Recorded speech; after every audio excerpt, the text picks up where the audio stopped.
Hey folks, Craig the Scotch Agate Hunter here. I'm going to do a wee bit of show and tell on agates here today and hopefully give you a bit more of an idea about what they are and things like this and how they form. So this is a agate nodule. This was one of the first agate nodules I found, and I actually regret hitting it with a hammer. It's also, this is what you'd call an agate geode. The center is quartz crystals. You've also got a little bit of calcite there. In fact, I'm gonna have to watch where I'm putting my fingers because it seems to be focusing on my finger. So this is calcite, and then we've got quartz, and then around the edge you can see the band. You can see the band in the agate, which helps identify them when you can see the banding.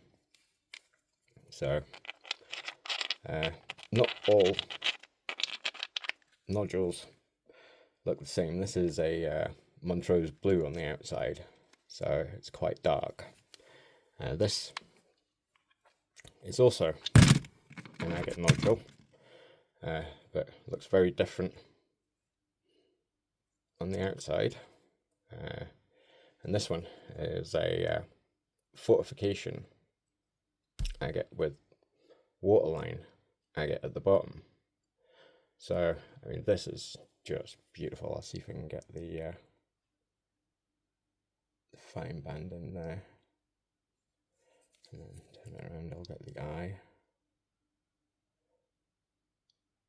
I might have to angle the phone slightly different to stop the reflection as much. But when I first cut this, most of the banding was not here. It takes a while sometimes for the banding to oxidize and to appear as distinct. This has been sitting on my shelf for about 2 years, and the fine detail has really popped now.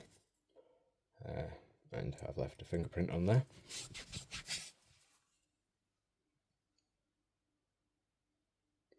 So, just amazing. 2 seconds.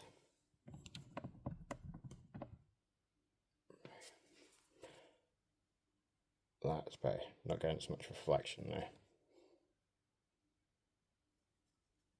But absolutely fantastic. So, Montrose is famed for its blue agates. This is the light blue version. We also get a darker blue, which is closer to this, and it goes right the way through to a very deep navy. This is a fortification agate also with moss down the bottom. I don't see any calcite in that one, but you can see the light green moss and the dark green moss. And then the layers are formed over time. So the outside edge will form first, and as the cavity fills with water over time, each layer is laid down until the agate is completely full. This is a wonderful little one actually. So yes, and then just to show you a couple more examples of the different colours of the outsides, that's completely different again. So here we go, and this one's pretty unusual. It's a waterline, but I've left a fingerprint on it. 2 seconds. So we've got waterline agate down the bottom, and then we've got a bit of a fortification thing going on at the top half, which is quite cool. This as well is once again a completely different outside. Absolutely phenomenal inside. So we've got the quartz geode over here.